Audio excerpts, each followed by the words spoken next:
Évoquons à présent la Guinée avec notre invité Bahouri, président de l'Union des démocrates pour la renaissance de la Guinée, l'UDRG. Bonsoir. Bonsoir. Cela fait quasiment 10 mois que les militaires ont pris le pouvoir. Le Conseil national de la transition a validé un chronogramme de 36 mois, rejeté par la CEDEAO et une partie de l'opposition. Vous avez approuvé ce délai. Pourquoi? Parce que je pense que, vous savez, la Guinée a connu plusieurs transitions. Celle de 2009-2010 a accouché pratiquement d'une catastrophe. Il faut tirer les leçons des expériences précédentes pour essayer de faire en sorte que la transition actuelle puisse déboucher sur un processus qui permettrait une stabilisation dans la durée de la Guinée. C'est la raison pour laquelle nous avons un problème de state building. Cela veut dire qu'il y a des nécessités absolues d'avoir les instruments d'une meilleure gouvernance, notamment le recensement général de la population, la délivrance des cartes d'identité digitalisées à tous les citoyens guinéens, aussi bien de l'intérieur que de l'extérieur. C'est cela qui constituera la base minimale permettant d'avoir un fichier électoral incontestable. Si cela n'est pas fait, il va de soi qu'on risque de retomber dans les travers du passé.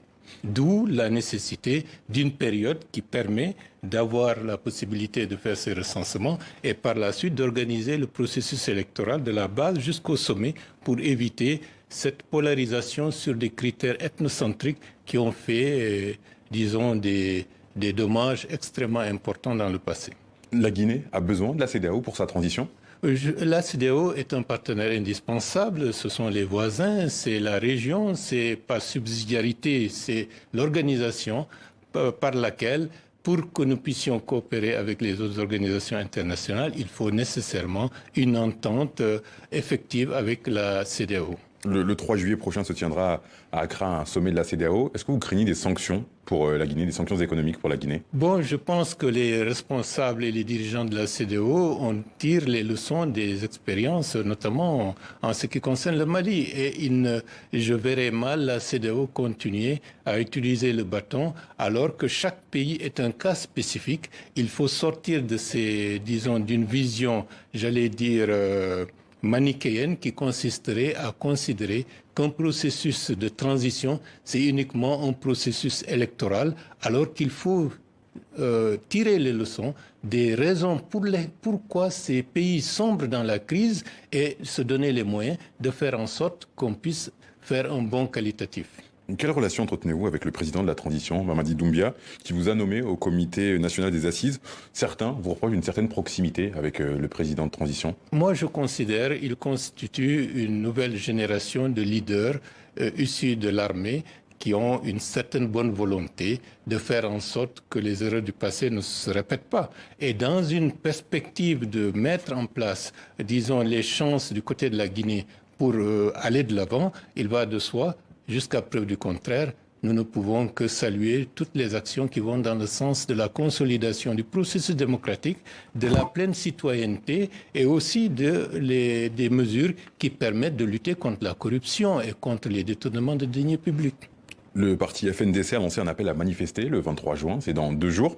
Vous êtes opposé à cette manifestation. Pourquoi? Parce que d'une certaine manière... Je rappelle que les manifestations politiques sont interdites en Guinée. Bon, vous savez que toutes les manifestations durant ces dernières années, notamment, débouchent sur des morts pour des raisons qui ne se justifient nullement. Et c'est la raison pour laquelle une manifestation de rue en Guinée, dans le contexte actuel, il faut l'utiliser avec responsabilité et ne pas pour un rien ou pour n'importe quelle question, demander à sortir dans la rue au risque de mettre en péril des citoyens. Ça, c'est le premier élément. Le deuxième élément, les raisons pour lesquelles ses amis du FNDC et consorts demandent à ce qu'il y ait une manifestation, ils disent qu'il faut plus de dialogue. Et hier, le Premier ministre, M. Mohamed Biavogui, a indiqué pratiquement de manière claire une disposition du gouvernement et du CNRD d'aller dans le sens. Et à partir de ce moment-là, on peut se poser la question, est-ce que la manifestation est toujours d'actualité? Il nous reste très peu de temps. Un mot sur Cellou Dalein Diallo, votre ancien compagnon de route de l'UFDG. Il est à l'étranger depuis quasiment 3 mois. Il devait se présenter à la Cour des répressions des délits économiques et financiers. Est-ce que vous avez un message à lui adresser?